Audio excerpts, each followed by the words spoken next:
कृषी कायदे रद्द करण्याच्या सरकारच्या निर्णयानंतर शेतकऱ्यांमध्ये आनंदाचं वातावरण आहे। सिंधू बॉर्डर जवळ शेतकऱ्यांनी जल्लोष साजरा केला। शेतकऱ्यांनी एकमेकांना जिलबी भरवत हा आनंद साजरा केला। त्याचबरोबर या मोठ्या निर्णयानंतर शेतकऱ्यांनी घोषणाबाजी सुद्धा केली।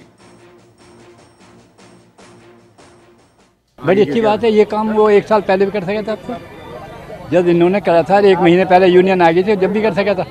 अब ये कर रहे हैं, चलो स्वागत है इनका, अब भी स्वागत है। हम मानते हैं, ठीक है, मगर ये जो हमारे टिकैत साहब जो कहेंगे उसके बाद मान्य होगा हमारे लिए। तो आगे किस तरह से निर्णय लेंगे? वो आगे हमारे संयुक्त मोर्चा जाने, ये हमारा संयुक्त मोर्चा ये जैसे करेगा मानी जाएगी बात। वो आज हम देश के प्रधानमंत्री जी के अंदर देख रहे थे। आज उन्होंने ये बोला कि हमने जो किसान कानून बनाए थे इनको हम वापस लेते हैं, और एक शब्द और भी बोला कि हम पर क्षमा चाहते हैं जो गलतियां हुई हैं, लेकिन कुछ चीज ऐसी हैं जैसे कि एमएसपी पर कानून, बहुत से ऐसी कमेटियां बने और उसके बाद जो किसान आंदोलन के तहत बहुत से किसान और मजदूरों पर मुकदमे दर्ज हो गए वो वापस हों। तो इस सब को ध्यान में रखते हुए हम सबके लिए बहुत बहुत धन्यवाद देंगे, बहुत बहुत शुभकामना देंगे। प्रधानमंत्री जी को ये सलाहकार तो तुरंत हटा लेना चाहिए। आपसे लोगों को बहुत बड़ी उम्मीद थी, लोगों ने आपको बहुत बड़ा बहुमत दिया था और उन्हीं किसानों ने बहुमत दिया था। उन्हीं के वोटर 70-80% यहाँ बैठे थे और उनको निराश देखना प्रधानमंत्री जी के बस का नहीं था। पर कहाँ अटक रही थी बात, ये मैं नहीं कह सकता। हालांकि अभी तो कुछ और बात होनी, फाइनल तो तभी होगा। पर मैं इस घोषणा का बहुत स्वागत करता हूँ और प्रधानमंत्री जी का आभार व्यक्त करता हूँ और धन्यवाद देता हूँ। तीनों कृषि कानूनों को जो वापस करने का काम सरकार द्वारा किया गया है, इसके लिए वो धन्यवाद की पात्र है। और एक बहुत ही खुशी की लहर आज किसान भाइयों के बीच में आप देख ही रहे हैं कि सभी लोग इसे एक फेस्टिवल की तरह उत्साह से बच जाता है।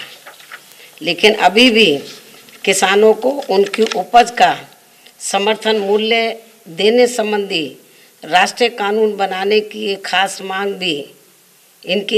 मांग भी अधूरी पड़ी है, जिसके लिए बीएसपी की मांग है कि केंद्र सरकार आने वाले संसद के शीतकालीन सत्र में इस संबंध में कानून बनाकर किसानों की इस मांग को भी जरूर स्वीकार करें।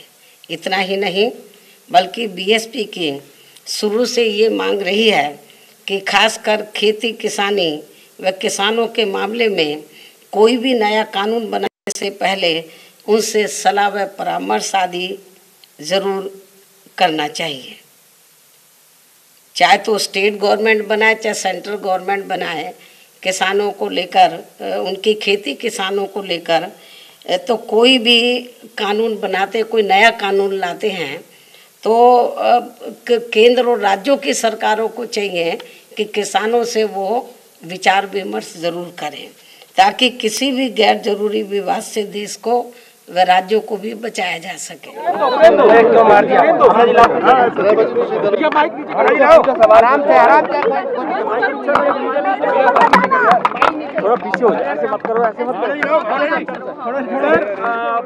आज श्री गुरु नानक जी महाराज के प्रकाश पर्व के अवसर पे मैं सभी दिल्ली वासियों को, सभी देशवासियों को और सभी दुनिया के लोगों को बहुत बहुत बधाई देता हूँ।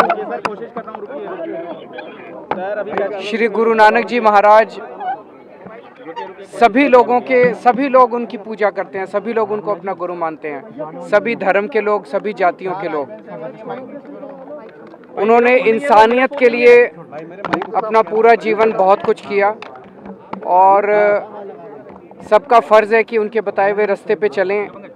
हम भी पूरी कोशिश करते हैं, अपनी सरकार भी उन्हीं के बताए हुए संदेश पे हम चलाएं और अपना जीवन भी उन्हीं के बताए हुए रास्ते पे करें। आज गुरु पर्व के अवसर पे बहुत बड़ी खुशखबरी मिली। किसानों का जो 1 साल से आंदोलन चल रहा था, 700 से ज़्यादा किसान शहीद हुए थे। आज किसानों को बहुत बड़ी सफलता मिली है। मैं देश भर के किसानों को बहुत बहुत बधाई देना चाहता हूं, जो उनका संघर्ष जो है वो रंग लाया।